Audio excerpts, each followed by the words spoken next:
Hello बच्चों, good morning class. आज सुबह सुबह फिर एक नए वीडियो के साथ सब्जेक्ट बायोलॉजी का वीडियो नंबर 3 लेके आए हैं, जिस चैप्टर का नाम है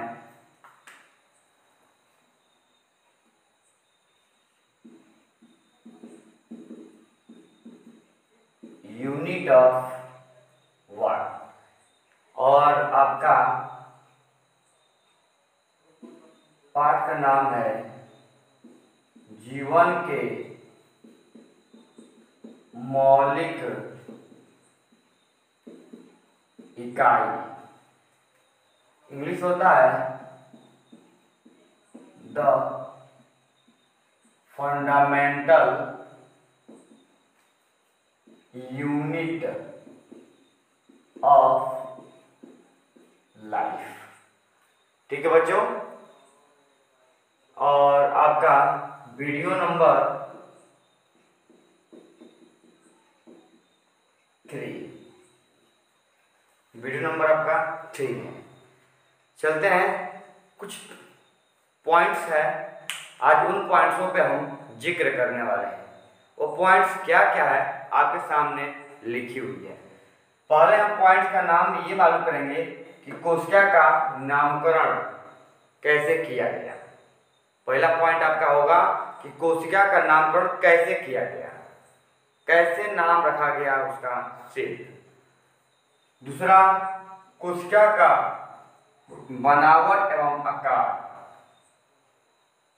कोशिका की जो बनावट होती है, आकार होती है, वो किस प्रकार से होती है, इसके बारे में जानेंगे। उसके बाद कोशिकीय रचना के आधार पर, मतलब कोशिकी की जो बनावट है, रचना है, अब उसके आधार पर हम उसको कितने वर्गों में बांट सकते हैं या उसके बंटवारा बता सकते हैं। उसके बाद चौथा आपका कोशिकाओं के प्रकार। कोशिकाओं के हम उसके बाद से प्रकार के बारे में जानेंगे।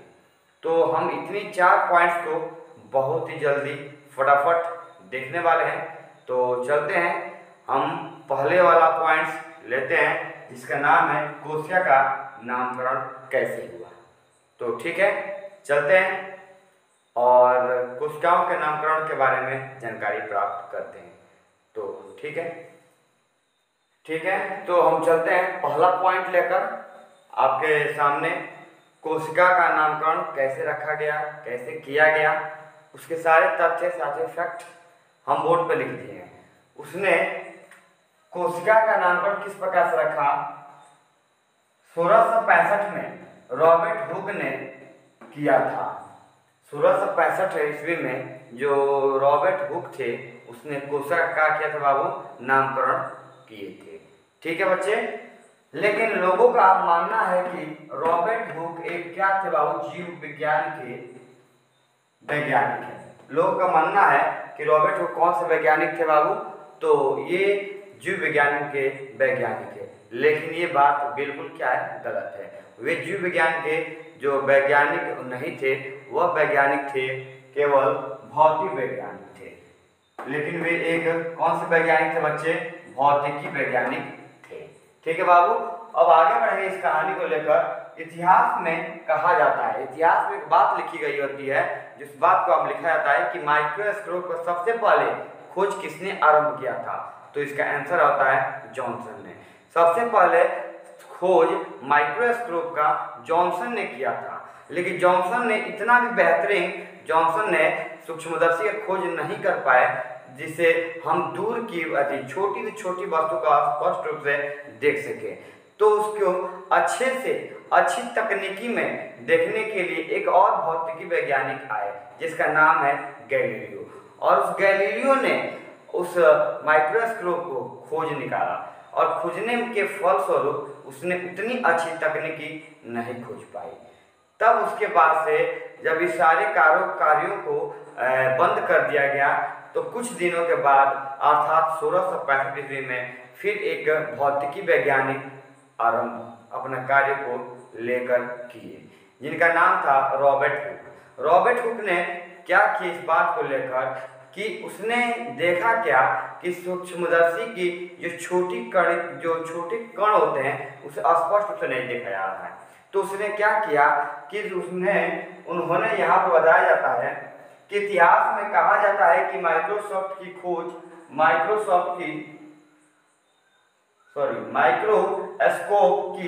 खोज जॉनसन ने किया, लेकिन उतना अच्छी खोज नहीं थी।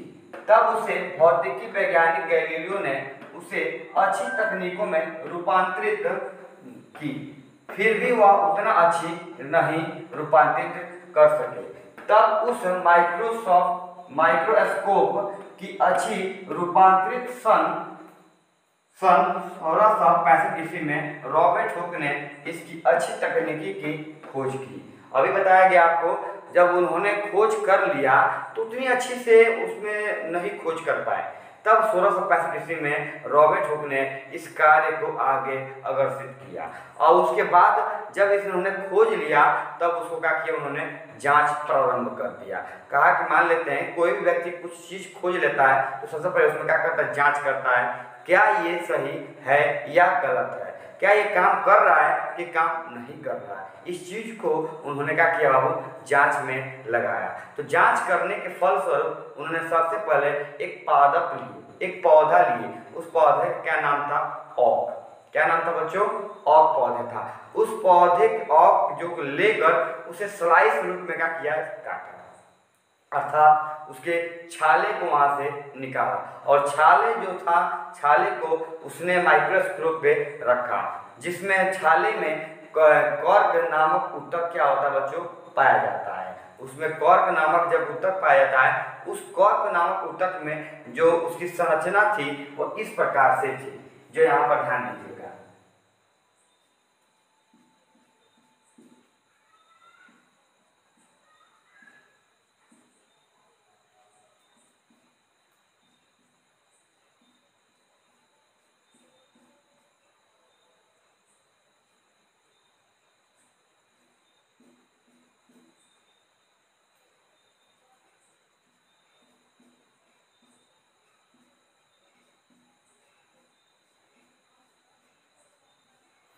क्या ये संरचना मधुमक्खी के छाते के जैसी दिख रही है? हाँ, ये संरचना जो है वो बिल्कुल मधुमक्खी के छाते के समान दिख रही है। और उस छाते की जैसी संरचना को उन्होंने क्या नाम दिया था बाबू, उसने नाम दिया इसका सेलुलोई। क्या नाम दिया था बच्चे, सेलुलोई नाम दिया था, जो यहाँ पर हमने लिख दिया है। सेलुलोई उन्होंने नाम दिया, जिस सेलुलोई शब्द को वह संक्षेप में उन्होंने क्या बोला, उसको सेल बोला। ये जो सेलुलोई जो कहा गया, इस शब्द को उन्होंने क्या किया, सेल रखा। और सेल का नाम उन्होंने क्या हिंदी में बताया बाबू, कोशिका कहा, जिसका नाम रखा गया क्या बाबू, कोशिका रखा गया। तो इस प्रकार से कोशिका की संरचना जो है, कोशिका का नामकरण इस प्रकार से किया गया। ठीक है, जो पेपर के अंदर क्वेश्चन आते हैं कि कोशिका का नामकरण कैसे हुआ, तो आप इस तरह से आप पेपर के अंदर लिख लेंगे तो आपका नंबर पूर्णतः मिल जाएगा। ठीक है, हम हटते हैं दूसरे पॉइंट पर हम चलते हैं। तब तक आप इसका स्क्रीनशॉट निकाल लीजिए और दूसरा पॉइंट हम जल्दी आरंभ करेंगे।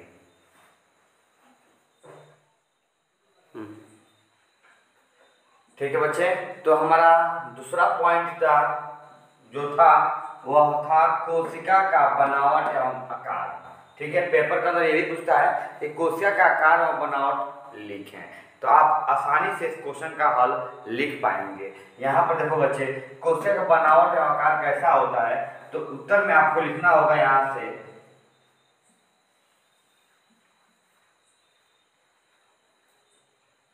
यानी कि कोशिका यहाँ पे आप लोग का लिख लेंगे, कोशिका का बनावट एवं आकार के आधार पर विभिन्न प्रकार की होती है। कोशिका के जो बनावट होते हैं और जो आकार होता है वो बिल्कुल अलग अलग होता है। ठीक है बच्चे, आगे बढ़ेंगे हम लोग। जैसे गोलाकार, आप समझ में आ गया होगा गोलाकार किस प्रकार से, तो गोलाकार का मतलब ये होता है। ठीक है, कुछ कोशिका गोल होती है। अच्छा, फिर करें चौकोर होता है, चौकोर का मतलब इस प्रकार से होता है। ठीक है बच्चे। उसके बाद कह रहा है तुर्की रूपी। तुर्की रूपी का मतलब होता है बाबू,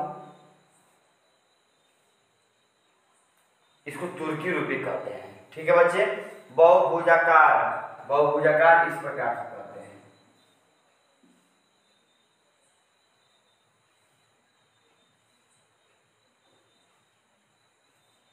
ठीक है, इसकी 6 भुजा होती है बाबू, 1 2 3 4 5 6, अर्थात उसको हम क्या बोलते हैं बाबू, बहुभुजाकार, मतलब ढेर सारी उसकी भुजाएं होती है। अंडाकार, अंडाकार का मतलब होता है,